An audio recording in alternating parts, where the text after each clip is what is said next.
अगर जीतना है तो जुनून को जिंदा रखना है। ये साबित किया है अमेरिका के नवनिर्वाचित राष्ट्रपति डोनाल्ड ट्रंप ने। नमस्कार हिंदुस्तान, जय श्री राम। स्वागत है आपका मेरे चैनल नंदिनी जो मैं नंदिनी। 4 साल पहले जब डोनाल्ड ट्रंप हार गए थे तो क्या बवाल हुआ था। वो सच को स्वीकारने के लिए तैयार ही नहीं थे। वो किसी भी हालत में मानने के लिए तैयार नहीं थे कि मैं हार गया, मैं अब यहाँ का राष्ट्रपति नहीं रहा। कितना बवाल उसके बाद हुआ, लेकिन धीरे धीरे सही उन्होंने हार मानी। लेकिन हार बाहर के मन से तो मान ली, लेकिन अंदर उन्होंने उस जुनून को जिंदा रखा कि मुझे फिर से राष्ट्रपति बनना है अमेरिका का।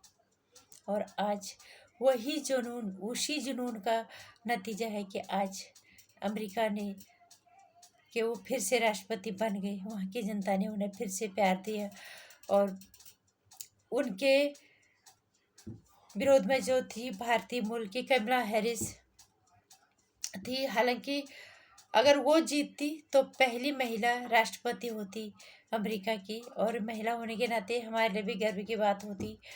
और एक बात और, क्योंकि वो भारतीय मूल की थी। हालांकि उनसे कभी इस तरह का जुड़ाव शायद किसी ने भी महसूस नहीं किया भारतीय मूल का होने के नाते, क्योंकि उन्होंने कभी इस तरह से भारतीय होने के बारे में ऐसी कोई बात उन्होंने कभी नहीं कही भारत के बारे में, जो कि लोग उनको उनसे अपने आप को जोड़ पाते। ऋषि सुनक जी थे उस धरती पे, जिस जिस देश ने हम पे राज किया, उस धरती पे सीना ठोक के सनातन का डंका बजाते थे कि मैं सनातनी हूँ। वो डंके की चोट पे छाती ठोक के बोलते थे। उनसे हम जोड़ पाते थे, चाहे वो हजारों मील दूर थे और हमने उन्हें कभी देखा भी नहीं, लेकिन फिर भी हम उनसे जोड़ पाते थे अपने आप को, क्योंकि वो सनातनी अपने आप को कहने में उन्हें गर्व महसूस होता था। उन्होंने कभी इस बात से वो नहीं किया कि मैं यहाँ का प्रधानमंत्री हूँ या मैं यहाँ का नेता हूँ, मैं इस देश का मैं पल बढ़ा हूँ। लेकिन नहीं, उन्होंने हमेशा अपने अंदर हिंदुस्तान को और सनातन को जिंदा रखा। इसलिए हम सहजता से उनसे अपने आप को जोड़ पाए थे। कमला हैरिस जी के साथ ये बात नहीं थी। उन्होंने कभी भी हिंदुस्तानियों के ने उन्हें शायद कभी उनसे खुद को जोड़ पाया हो, किसी ने भी, मुझे नहीं लगता। लेकिन जीतती तो अच्छी बात है, लेकिन जीत और हार तो लगी है, किसी एक ने जीतना ही था। अगर वो जीतती तो वो भी एक ऐतिहासिक जीत होती। वो ऐतिहासिक जीत का इतिहास बनता अपने आप में, क्योंकि वो पहले महिला राष्ट्रपति बनती। और डोनाल्ड ट्रंप ने इस जीत के साथ एक इतिहास रचा है 132 सालों का। तो ये उनके जुनून, उनके अंदर जो जुनून था, जीतने की जो जिद थी, शांत मन से उन्होंने इस जुनून को जिंदा रखा और जीते। हालांकि काफ़ी कुछ हुआ इन चुनाव में। उनको गोली भी लगी, उनके कंधे को छू के भी निकल गई। लेकिन बाहर वालों के अंदर एक चीज़ अच्छी लगती है, वो इन चीज़ों का फ़ायदा नहीं उठाते।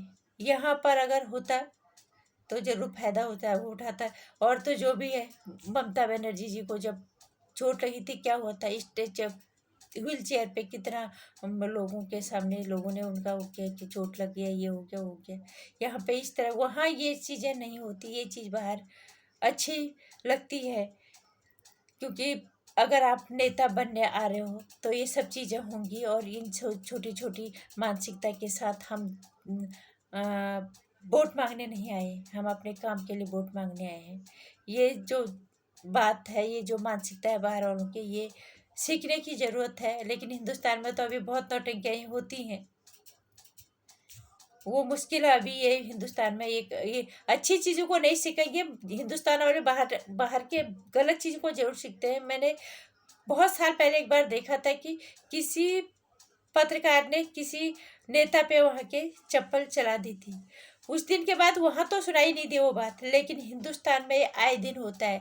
कभी चप्पल चल रहे हैं तो कभी नेताओं को थप्पड़ पड़ रहे हैं। ये हिंदुस्तान के अंदर लगातार तब से हो रहा है। हिंदुस्तानी अच्छी चीज़ को नहीं सीखेंगे, लेकिन गलती चीज़ों को जल्दी से सीख जाते हैं, और जो कि अभी तक देखने को मिल रहा है। बहरहाल जो भी है, डोनाल्ड ट्रंप जी राष्ट्रपति बन गए फिर से। मोदी जी के पक्के वाले दोस्त भी हैं। जाहिर सी बात है हिंदुस्तान के साथ रिश्ते और मजबूत होंगे, ऐसे हमें भी उम्मीद है। और ढेरों बधाई देना चाहेंगे उन्हें, जिस मकसद से वो दोबारा राष्ट्रपति बनने आए हैं, जो वो चाह रहे हैं कि अमेरिका को और महान बनाए। ईश्वर उनकी मनोकामना पूर्ण करे और हमारे देश से भी उनकी दोस्ती अच्छी मजबूत बने। जय श्री राम। मेरी वीडियो में कुछ अच्छा लगा हो तो लाइक और शेयर कर दीजिएगा, चैनल को सब्सक्राइब कर लीजिएगा। आने वाली वीडियोज़ की जानकारी के लिए घंटी आइकन प्रेस कर लीजिएगा।